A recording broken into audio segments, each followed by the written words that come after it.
Bushrangers, 1860s. I don't know. I haven't followed the story. I don't know the history. But apparently the famous bushranger anyway in New South Wales, Ben Hall, of course people are going to associate Ned Kelly from The Flies. Ned Kelly, Victoria, and of course Glen Rowan, and wasn't he hung in the old Melbourne jail? Where he was captured was actually in Glen Rowan, but you can trace the Ned Kelly trail throughout Victoria, and that itself is quite interesting. It's kind of iconic. Victoria, I guess Ned Kelly, and also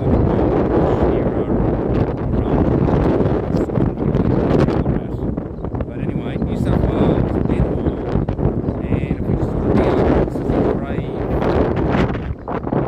It's getting really windy. It's kind of, I don't know, it's kind of blowing a bit, almost a storm now. It's getting so windy.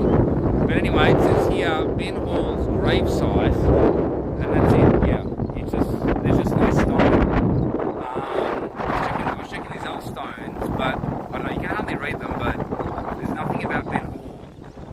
So I'm assuming it's just here, because it's got a sign, Ben Hall's gravesite, so it must be, I don't know, just kind of here. There's no kind of stone, and yet it's the major, I guess, tourist attraction. The major tourist attraction of Forbes, and it's not even clear where the actual site is. So, now, well, the shooting site, yeah, it's about 14k out of town, so I'm just on foot, not going to be able to get there, so that's why I thought I'd come to this graveyard. It's only 1.5 hours or so.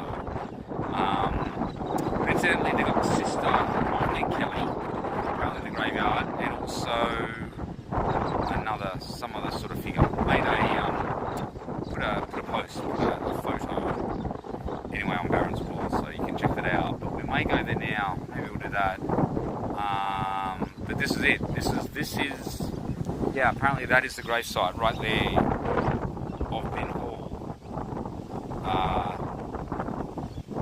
Yeah, and this is the major tourist attraction in Forbes. So yeah, yeah. I guess it's quite, but you know, it's kind of like that in these country towns. No one maintains anything. I don't know. Maybe the council should do something. I was thinking maybe one of these. There's, you know, there's a few stones here, but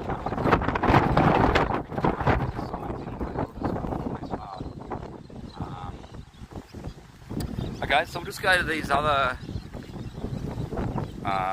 Yeah, but yeah, I guess Ben Hall. Well, obviously Ned Kelly takes the number one for bushranger. No one would have even heard of Ben Hall anyway. I mean, Barron hasn't even really heard of it, so, you know.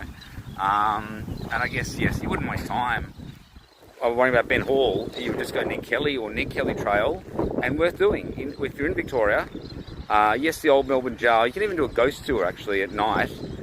Barron did that. And also Glen Rowan, and they've got some reenactment thing. It's just a couple of hours or something. Probably even closer from Melbourne. Yeah, but Forbes is interesting. It's historic, and it's not far. It's only like 20 minutes from Parkes or Henry Parkes. A bit confused actually about this Elvis. Yeah, this whole Elvis thing in Parkes. It makes no sense.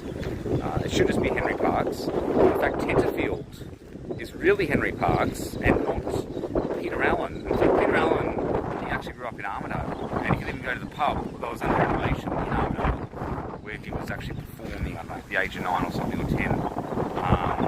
But Tenterfield, yeah, I think it's only there a couple of weeks or something. He went to Tenterfield, and then wrote the piece, the Tenterfield Saddler. So that's why Tenterfield's kind of got the name. Oh yes, the house that he grew up in, it wasn't clear. It wasn't clear. Barron identified the street, but not the house of where Peter Allen grew up in. So maybe it's a bit like the gravesite of Ben Hall. Now here, okay, so Kate Foster's grave, which is sister of Ned and Dan Kelly, 25 metres. And Rebecca Shield, 15 metres. Okay, so we'll just go there now. I'll just do a rear and see what we can uncover. It's like walking into a graveyard, which is kind of just weird in itself. But you know, so it's a little bit like that. Oh, here we go. Okay, so here. Loving memory, Kate Foster, Nee Kelly, beloved wife of William Foster, died in 1898, aged 36 years. So there's a bit of history. I don't know, put a copy of the minuscule ant, maybe, I don't know, maybe not. I don't know if you're allowed, I don't know. Could be a bit controversial, Baron, and you don't want to be controversial. Now, okay, so the other side, I don't know, it must be somewhere around here. I don't know, I can't even read this stuff, it's just, yeah. We'll just sort of go a bit further. Maybe I've gone too far. Is it there? Don't know. Okay. Yeah, that could be about it. Can't read that. Okay, that could be it. Yeah, I think that's it. Okay, might just get out of this place. It's just a little bit creepy, and it is Halloween night as well. Yeah, it is Halloween night. So, yeah, don't exactly want to be hanging around here until dusk. Yeah, just a little bit creepy. And Michael Jackson, incidentally, did pass away on Baron's birthday back in, what was it, 2009? Yes, it was Baron's birthday, yes, 26th of June, but in the US, it was the 25th. The 25th of June, which of course, exactly 6 months until Christmas. So, yeah, it's creepy stuff. If you start playing, some Michael Jackson hits, I don't know, Thriller or something. So, yeah, maybe we should just get out of here, Baron.